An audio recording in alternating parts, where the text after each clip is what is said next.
స్వచ్ఛమైన నాణ్యమైన గౌదర్పార్ పూజా ఉత్పత్తులు www.gaudarpar.com ద్వారా ఆన్లైన్ లో ఆర్డర్ చేయండి. మీ ఇంటిని దేవాలయంగా మార్చుకోండి. నమస్తే, వెల్కమ్ టు సుమన్ టీవీ. నేను మీ యామిని. మనకి సెప్టెంబర్ 1 నుంచి 15 వరకు అసలు 12 రాశుల వారికి సంబంధించిన మంచి చెడు ఏ విధంగా ఉంటుంది, ఎలాంటి పరిహారాలు చేసుకోవాలి, ఈ విషయాలు మనకి తెలియజేయడానికి ప్రస్తుతం మనతో ఉన్నారు ప్రముఖ జ్యోతిష పండితులు బ్రహ్మశ్రీ నందిబట్ల శ్రీహరి శర్మ గారు ఉన్నారు. మరి గురుగారితో మాట్లాడి ఆ విషయాల గురించి అడిగి తెలుసుకుందాం. నమస్కారం గురుగారు. వాగర్థావివ సంపృక్తౌ వాగర్థ ప్రతిపత్తయే జగతః పితరౌ వందే పార్వతీ పరమేశ్వరౌ. సదాశివసమారంభాం శంకరాచార్య మధ్యమాం అస్మదాచార్యపర్యంతం వందే గురుపరంపరాం. ఆదిత్యాయ చ సోమాయ మంగళాయ బుధాయ చ గురుశుక్రశనిభ్యశ్చ రాహవే కేతవే నమః. శృంగేరి జగద్గురు పీఠాధిపతులకి, కంచి పీఠాధిపతులకి నమస్కారములు తెలియజేసుకుంటూ కార్యక్రమాన్ని ప్రారంభిద్దాం. గురుగారు, 12 రాశుల వారికి సంబంధించండి ఏ తారీఖుల్లో ఆదాయం కానీ ఖర్చు కానీ ఉంటుంది, ఈ విషయాల గురించి మీరు మాకు తెలియజేస్తూ ఉన్నారండి. అయితే ఇవి 100% మాకు మ్యాచ్ అవుతున్నాయని ప్రేక్షకులు కాల్స్ రూపంలో తెలియజేయడం జరుగుతుంది. ఇదే విధంగా చూసుకున్నట్లయితే మనకి సెప్టెంబర్ 1 నుంచి 15 వరకు అసలు కన్యారాశి వారికి ఏ విధంగా ఉంటుందండి? కన్యారాశి వారికి సెప్టెంబర్ 1వ తారీఖు నుంచి 15వ తారీఖు వరకు ఏ విధంగా ఉండబోతుందో తెలుసుకునే ముందు గ్రహ సంచారం తెలుసుకుందాం. రాశిలోనే కేతువు శుక్రుడు, అలాగే 12వ స్థానంలో వ్యయమందు రవి బుధుడు, దశమంలో కుజుడు, అలాగే నవమంలో గురువు, సప్తమంలో రాహు, షష్టమందు శని వక్రీకరించి ఉండడం. ప్రధానంగా చెప్పవచ్చేది ఏంటంటే దైవానుగ్రహం సంపూర్ణంగా ఉన్నటువంటి జాతకం. గ్రహ సంచార ప్రభావము మిశ్రమ స్థానంలో ఉన్నటువంటి కారణం చేత అనుకున్నటువంటి పనులు సజావుగా పూర్తి చేసుకున్నప్పటికీ ఖర్చులు కూడా దానికి తగ్గట్టుగానే ఉంటాయి. ముఖ్యంగా ఆత్మవిశ్వాసంతో ముందడుగు వేయాల్సినటువంటి పరిస్థితి ఈ 15 రోజుల్లో చెప్పవచ్చు. మీ మీద మీకే ఆత్మవిశ్వాసం తగ్గుతుంది. అనగా ఏ పని అనుకున్నా ఆ పని నేను చేయలేనేమో, ఇది నా వల్ల కాదేమో అనేటువంటి ఆలోచనతోనే మీరు మొదలు పెడతారు. తద్వారా మంచి మంచి అవకాశాలని ఈ యొక్క కన్యారాశి వారు కోల్పోతారని చెప్పవచ్చు. కాబట్టి మొక్కవోని ధైర్యంతో ఆత్మవిశ్వాసంతో ముందడుగు వేయండి. ముఖ్యంగా కుజ సంచార ప్రభావము ప్రధానంగా చీటికి మాటికి చిన్న విషయానికి కూడా కొంత కోపము, చికాకులు ఎక్కువగా ఉంటాయి. కాబట్టి ప్రశాంతంగా ఉండడానికి ప్రయత్నం చేయండి. నవ్వుతూనే కనిపించండి. నవ్వించడానికే ఎక్కువ నవ్వించే వాళ్ళ చుట్టుపక్కన ఉండండి. కాస్త వరకు మీకు టెన్షన్స్ తగ్గుతాయి. అంటే ప్రధానంగా గమనించుకున్నట్లయితే వ్యయస్థానంలో రవి బుధుల యొక్క సంచార ప్రభావం కారణం చేత ప్రధానంగా కొన్ని ఒడిదుడుకులు ఎదుర్కోక తప్పదు. కాబట్టి జాగ్రత్తలు పాటించండి. ఇక్కడ చెప్పడం దీనివల్ల ఏంటంటే మంచి కంటే చెడు ఎక్కువగా కనబడుతుంది ఏంటా అని అనుకుంటారు. కానీ చెడు చెప్పడం వల్ల దాని నుంచి వచ్చేటువంటి సమస్య నుంచి బయటపడడానికి మార్గాలు మీరు అన్వేషిస్తారు. తద్వారా మంచి ఎలాగో మీ జాతకంలో ఈ యొక్క గోచార రీత్యా మీకు కనబడుతుంది. కాబట్టి మీకున్నటువంటి లోటుపాట్లలో ఏమున్నాయి, మైనస్ ఏంటి, దాన్ని తెలుసుకొని కనుక మనం ప్రయాణం చేసినట్టయితే వచ్చే సమస్యలన్నీ కూడా పరిష్కారం అవుతాయి. ఇక ప్రధానంగా ఉద్యోగార్థులకి చక్కటి ఉద్యోగ అవకాశాలు జరుగుతాయని చెప్పవచ్చు. రైతులు అయితే జాగ్రత్తగా 1కి 2 సార్లు ఆలోచన చేసి సమయాన్ని వేచి చూసి మీరు నిర్ణయం తీసుకొని కొత్త పంటగా వేసినట్లయితే మంచి దిగుబడి కలిగేటువంటి స్థితిలో భవిష్యత్తు ఉంటుంది. కాబట్టి ఇప్పుడున్నటువంటి పంటకి చేతికి వచ్చినటువంటి పంట 1వ తారీఖు నుంచి 15వ తారీఖు వరకు అనుకూలమైనటువంటి సమయము కాని కారణం చేత కొన్ని ఇబ్బందికర పరిస్థితులు. కాబట్టి 15వ తారీఖు తర్వాత మీకు అధిక రేటుకి మీ యొక్క పంట మీకు చెల్లుబాటు అవుతుందని చెప్పవచ్చు. ఇక ప్రధానంగా వివాహానికి సంబంధించే ప్రయత్నాలు కొన్ని ఒడిదుడుకులు ఎదుర్కొంటారు. కాబట్టి గ్రహ సంచారం మారిన తర్వాత చేసేటువంటి ప్రయత్నాలు మీకు కొలిక్కి వస్తాయని చెప్పవచ్చు. ఎఫ్ఎంసీజీ రంగంలో ఉన్నటువంటి వారికి మంచి ఆదాయం కనబడుతుంది. రియల్ ఎస్టేట్ రంగంలో ఉన్నటువంటి వారు నూతన ప్రాజెక్టులు చేపట్టకపోవడమే చాలా మేలనేటువంటి విషయాన్ని గమనించుకోవాలి. విద్యార్థులకి కష్టపడితే తప్ప అనుకున్నటువంటి దాంట్లో మనకు సీట్లు లభించదు. కాబట్టి జాగ్రత్తలు పాటించండి. అలాగే ఏది ఏమైనప్పటికీ కూడాను నూతన కార్యక్రమాల ఒరవడిని వాయిదా వేసుకోవడమే, నూతన ప్లాన్ల ఇంప్లిమెంటేషన్కి వాయిదా వేసుకోవడమే చాలా మేలని గమనించుకోవాలి.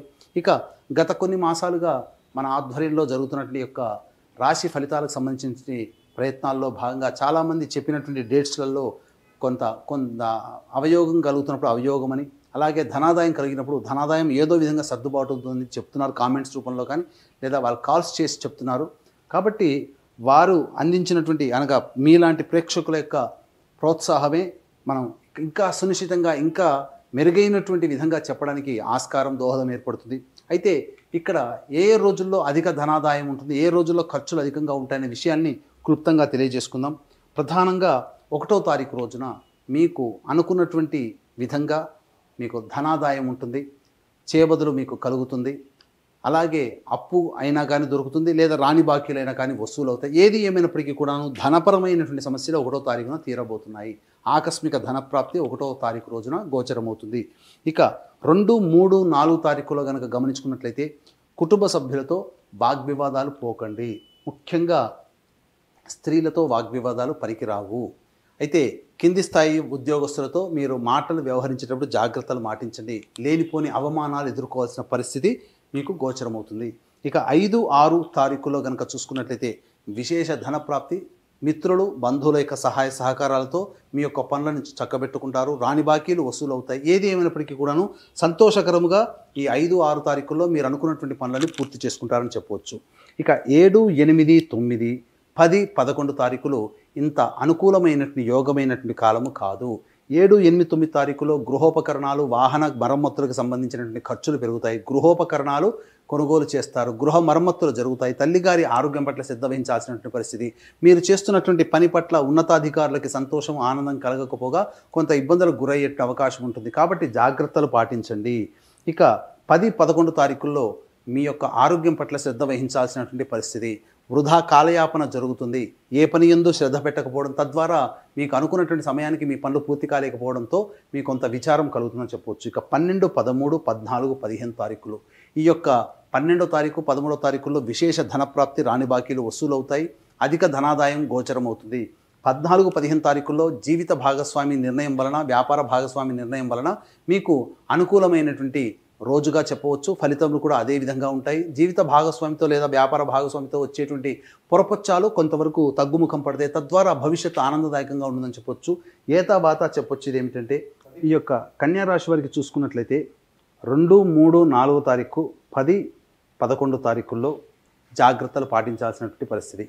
ఇక 5, 6, 12, 13 తారీఖుల్లో విశేషమైనటువంటి ధనప్రాప్తి గోచరమవుతుంది. ఏతాబాతా మిశ్రమ ఫలితాలు పొందినప్పటికీ, ఖర్చులు అధికంగా ఉన్నప్పటికీ ప్రయోజనాలు మాత్రం సంపూర్ణంగా ఈ యొక్క కన్యా రాశి వారు పొందుతారని చెప్పవచ్చు. అయితే ప్రధానంగా సెప్టెంబర్ మాసంలో జరిగేటువంటి 1వ తారీఖు నుంచి 15వ తారీఖు వరకు చెప్పుకున్నటువంటి రాశి ఫలితాలు. అయితే ఆగస్టు 31వ తారీఖు రోజున శని త్రయోదశి పుష్యమి నక్షత్రంతో వస్తుంది. ఇది అత్యంత అరుదుగా వచ్చేటువంటి శని త్రయోదశి కావున వృషభ బిందున కర్కాటక సింహత్తులో వృశ్చిక మకర కుంభమీన రాశిలో జన్మించినటువంటి వారికి శనిదోష పరిహారార్థమై శనీశ్వర హోమము, అఘోర పాశుపత మంత్ర హోమంతో పాటు ఇప్పుడు ఎదుర్కొన్నటువంటి అన్ని సమస్యలకి కారణం గత జన్మ కర్మదోషాలు. కావున కర్మదోష నివారణ హోమాలు మరియు విద్య, వివాహ, ఉద్యోగ, దాంపత్య, అనారోగ్య సమస్యల నివారణకి 18 రకాల హోమాలు కేవలం 1500 రూపాయల రుసుముకి మీరు చేయించుకోవచ్చు, నమోదు చేసుకోవచ్చు. Per head 1500. అలాగే తండ్రి వైపు 7 తరాలు, తల్లి వైపు 4 తరాల్లో ఏవైనా దుర్మరణాలు అంటే road accident, fire accident, suicide attempt, నదిలో బావిలో పడి చనిపోవడం, ఇంట్లోంచి వెళ్ళిపోవడం, లివర్ ఫెయిలే, కిడ్నీ ఫెయిలే, క్యాన్సర్తో చనిపోవడం, 60 సంవత్సరాల లోపల ఏ విధంగా చనిపోయినా, పిండ ప్రదానాలు చేయలేకపోయినా, ఆడపిల్లలు మాత్రమే ఉండే పురుష సంతానం లేకపోయినా, ఇవన్నీ పితృదోషాలు లేదా పితృశాపాలు అని అంటారు. అయితే పిల్లలకి పెళ్ళిళ్ళు కాకపోయినా, సంతానం కలగకపోయినా, అనారోగ్యంతో మందులకి నయం కాని రోగాలతో బాధపడుతున్న, కులాంతర మతాంతర వివాహాలు జరిగినా, అలాగే శారీరక లోపాలతో పిల్లలు జన్మించినా, ఎన్ని పూజలు చేసినా ఫలించకుండా ఉన్నప్పటికీ, ఎన్ని ప్రయత్నాలు చేసినా నిజాయితీగా మనకు అనుకున్నటువంటి పనులు జరగకపోయినప్పటికీ, జీవితం ఎదుగుదల లేకపోయినప్పటికీ, జటిలమైన సమస్యలు పరిష్కారం కాకుండా ఉన్నప్పటికీ ఇవన్నీ పితృశాపాలు అంటారు. కాబట్టి ఇట్టి పితృశాపాలు లేదా పితృదోషాల నివారణకి సెప్టెంబర్లో వచ్చే పితృపక్షాల తిథులలో సెప్టెంబర్ 25వ తారీఖు రోజున, 30వ తారీఖు రోజున పితృదోష నివారణ పూజలు, హోమాలు అనేటువంటి జరిపించడం జరుగుతుంది. నిజాయితీగా, సశాస్త్రీయంగా జరిపించడం జరుగుతుంది. ఈ యొక్క కార్యక్రమంలో పాల్గొనలేనటువంటి వాళ్ళు బ్రాహ్మణుని కర్తగా పెట్టి కూడా చేయించుకోవచ్చు. అవకాశం ఉన్న వాళ్ళు కార్యక్రమ తదనంతరం కాంటాక్ట్ చేసి పూర్తి వివరాలు తెలుసుకోవచ్చు. గురువుగారు, కన్యా రాశి వారికి అంటే ఇంకా మెరుగైన ఫలితం రావాలంటే అసలు ఎలాంటి పరిహారం చేసుకోవాలి? కన్యా రాశి వారు ప్రతిరోజు కూడా కాలభైరవాష్టక పారాయణము, అలాగే దత్తస్తవము రోజుకి 3 సార్లు కనుక పారాయణం చేసినట్లయితే మంచి శుభ ఫలితాలు పొందుతారు.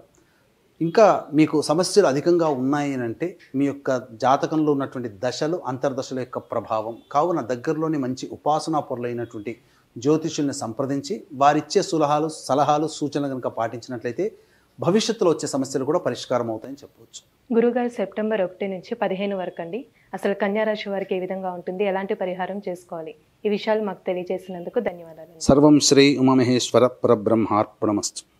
సుమన్ టీవీలో మీ పర్సనల్ అండ్ బిజినెస్ ప్రమోషన్స్ కోసం కింది నెంబర్కి కాంటాక్ట్ చేయండి.